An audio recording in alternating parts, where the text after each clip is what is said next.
First of all, welcome, Mike Catt, to Kenya. This is your first time in Kenya. How has it been?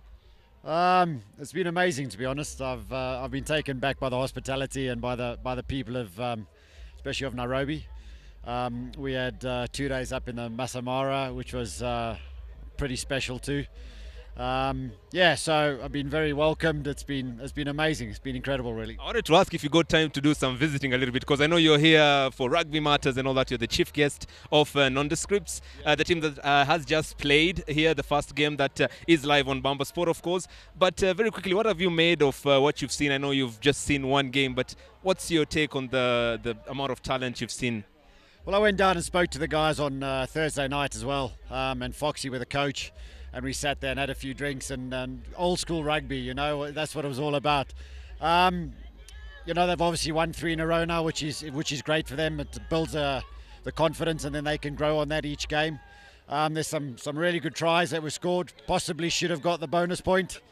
I think they'll be disappointed they didn't get the bonus point, but some good individual performances. And Foxy said on Thursday he wants commitment, and I think he got that today, which was great.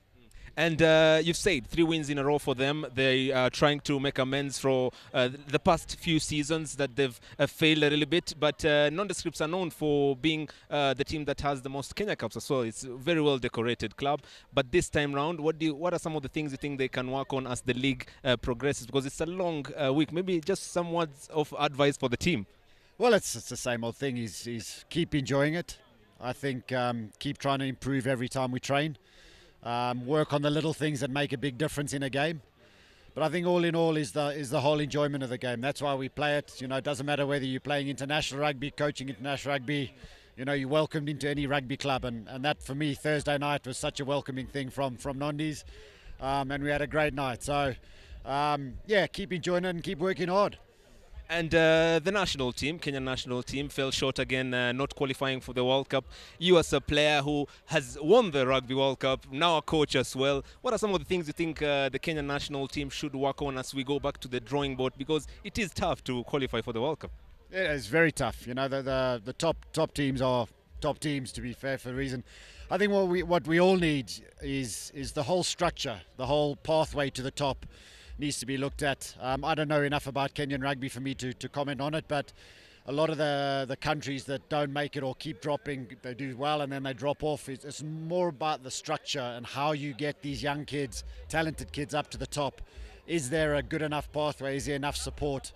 And I think that's crucial in countries like Kenya, that we can get these guys a lifeline into playing rugby, because it's an amazing sport, and it's something that we can all drive towards.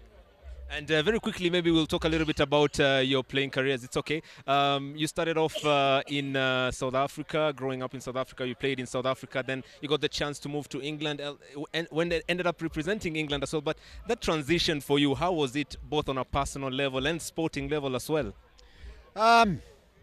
Listen, life's not easy. I don't care what people say.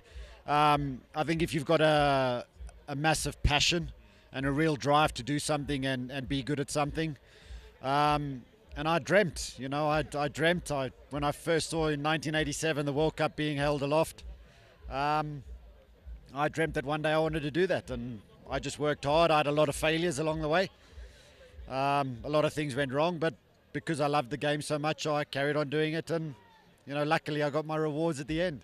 Indeed, you deserve all that. And most of our viewers and friends at Bamba Sport had to make sure I ask you this question. Your first appearance in a World Cup, I think in the semi-finals against New Zealand. It was baptism by fire for you, but then the semi-finals, many people were talking about that John Alomu try, one of the 4 tries he scored. But my question is, how did you deal with that, and how did you build on that for you as a personal, for you personally as a player? So well, I think going into the World Cup, nobody heard of Mike Catt before. So when the World Cup was finished, everybody knew who Mike Catt was. So even for the wrong reasons. So everybody knew who I was by the end of it. But no, listen, those things. Jonah was an incredible athlete.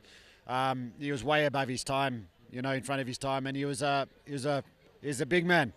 It wasn't just me he ran over the top. He was running over Gavin Hastings and those guys too. But, what an absolute honour to play against the man. But like I said, if he hadn't have been ankle tapped and was stumbling towards me, he would have just run round me anyway. So it's a pity he got ankle tapped by Will Carling. But no, those are things, those are experiences, things. And, you know, I'm going to do the dinner tonight and I'll show the guys the footage and have a chat about it. You've got to laugh at things like that, you know.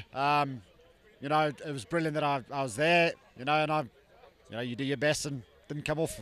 I mean, fair enough, you had an illustrious career, very exemplary as well. You managed to win the World Cup. You've won a lot of trophies as well. You've also been honored by England and the Queen as well. Yeah, so I don't think you'd change much when you look back at your career. But very quickly, you've even written a book.